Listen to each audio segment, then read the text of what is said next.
What's good? What's good, everybody? Welcome back to another episode of The Urban Platform Speaks. Make sure to like and subscribe as you tune into the channel. Check out the content. And with that being said, I want to speak on some recent comments that Jaylen Brown made about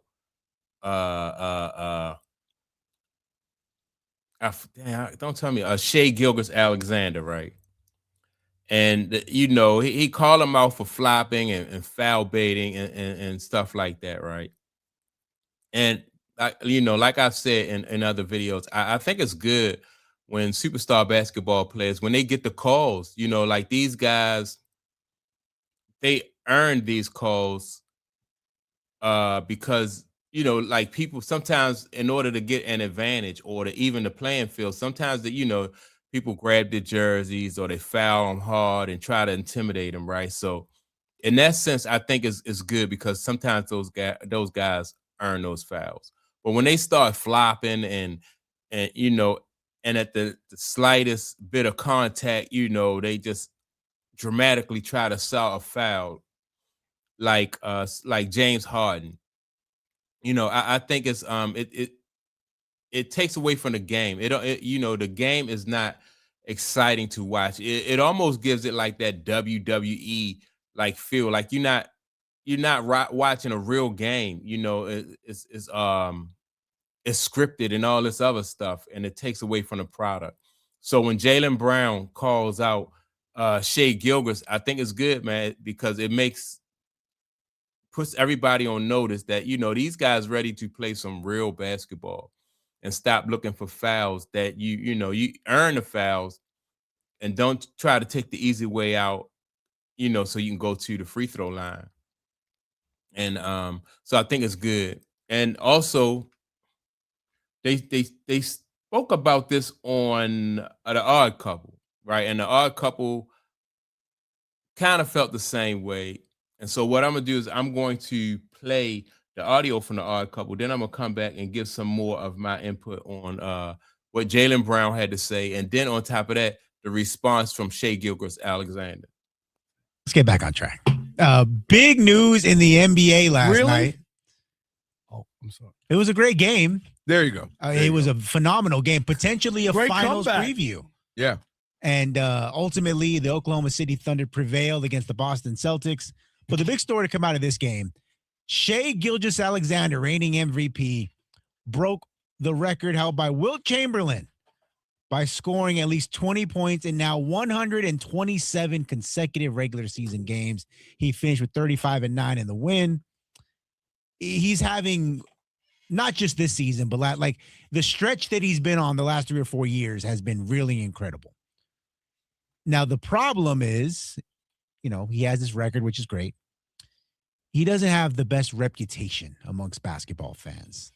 And after the game, Jaylen Brown, I wish we played the sound, but the audio is terrible, started off by being very complimentary of SGA. So credit to him and his work ethic and his game, how he's improved over the years. The signs of greatness is just how consistent he is, and that's very impressive. Now, later, when the reporters are asking about some other things, he made a comment that people are interpreting as a shot at SGA. He said, quote, "I just don't foul bait. I'm not looking to flop or anything like that. It's almost like you got to. It's almost like because there's a couple of plays in the fourth quarter, I felt like I drove strong, went up strong, didn't get the benefit of the doubt. Maybe if I would have flopped, maybe if I've been able to sell the call, and those decide games." So it's like we commend players for playing the game the right way, but we give the benefit to those who are trying to manipulate the game to their advantage. I don't think it's basketball. Let's play basketball. All this foul baiting, whatever, to me. Jaylen Brown is the MVP of the NBA for the 2025-2026 season because he said what everybody else knows, and that it's almost impossible to root for SGA or even admire his game. Enough with the foul baiting, because that should be a new word. You should be able to come up. Maybe Adam Silver could come up with that as a call. Foul baiting, because he does too much of that. Aesthetically, it's not a great game to watch. Now, as far as Jaylen I mean, SGA is concerned, I like to watch his game. If as you know, like I said, as long as he earned the fouls, I think that's cool. His game, he got a smooth game, right? But I think if you give him an unfair advantage, it just make the game overall not, because it gives it almost like I said, like a scripted, like a WWE type effect or feel. So, but I like to watch him. His game is nice. I appreciate the fact that he utilizes that mid range and he's not afraid to take it to the basket, right? So, like Dwayne Wade, like Dwayne Wade took it to the basket a lot, but Dwayne Wade really got fouled. Now, this guy right here, man, you know, if you just breathe on him too hard, he'll go to the floor and it makes it hard to defend him. I get it. He won the championship last year. He was MVP. You want to crown him and all that. That's fine. He wears funky clothes and fur and all that. I love it. Okay? That's all good. Unless you live in Oklahoma City or you're from Canada. But you get my point. SGA is not aesthetically pleasing, and I understand what Jaylen Brown is saying. Thank God he said it, because it's awful. It's just awful to watch. Well, I'm going to say I like to watch SGA play. I don't think he's aesthetically I don't think it's like his game is unappealing. I just don't like the flopping. Yeah, so as far as first starting with the scoring streak, meaningless. Yeah, I look at it as if you ever gone out, you hung out with a group of friends, you're hanging out, and somebody says, "Hey man, I got a cool trick," and they like can make their thumb disappear, and you're like, "Oh, cool trick." Like, where's that thumb going? Yeah.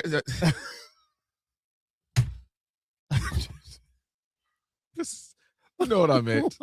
Dang it. I meant the magic trick. Okay, not Jalen Brunson and your boy Josh Hart. That's when you're kind of like, oh, I guess that was cool. That's to me this record, like, oh, cool. I guess, like, I didn't even know it was a record until a week ago.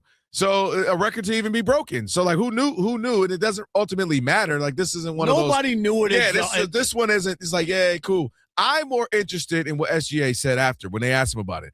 He said, look, man, it's been a great couple of years. This team is focused. We have fun with each other. We're united. We lock in. We play hard-nosed. We have fun, and we're winning a bunch of games, and we're trying to win championships. That, to me, is what makes why I like SGA. I like the way the Thunder conduct themselves. When you see an interview, you see the whole team. If they're interviewing me, everybody's behind him. You see him, everybody's behind him. They're united. They play hard for each other. They don't care if they play 8 minutes or 28 minutes. That's the part I like more about him and his team.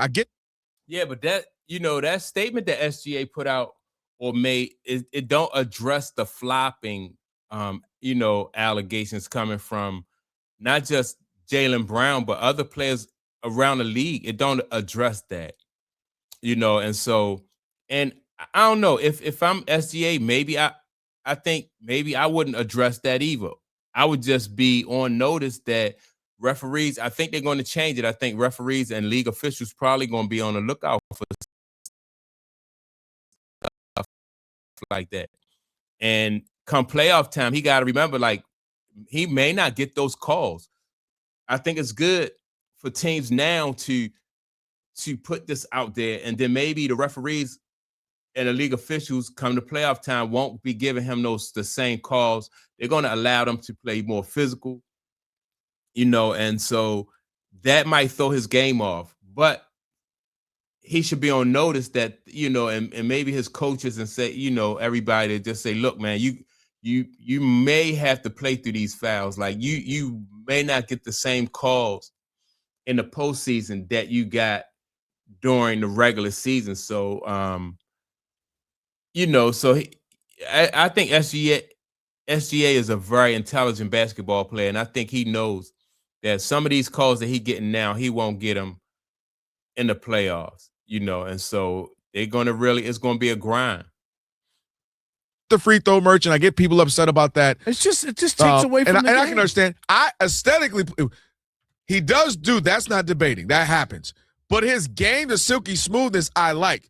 But I do get why people are upset about the free throws. But it's the same thing with Jalen Brunson, and it's the same thing with Luka, where they're going in there, and sometimes you're like, dude, just shoot. You got a shot right there. Why are you going leaning in for the foul? There's a handful of guys in the league who are All really, they got to really good. do is stop calling that, and then they'll change their game. But if they don't, yeah, Jalen Brunson is another one, right? With Jalen Brunson, he almost remind me of Manu Ginobili, right? Manu Ginobili used to do that and flail and and jump all into the opponents and stuff like that. Jalen Brunson had the same type of game as Manu Ginobili, right? But once the referees stop calling that, then that, like what Rob Parker says, that'll change up everything, man. Because like James Harden,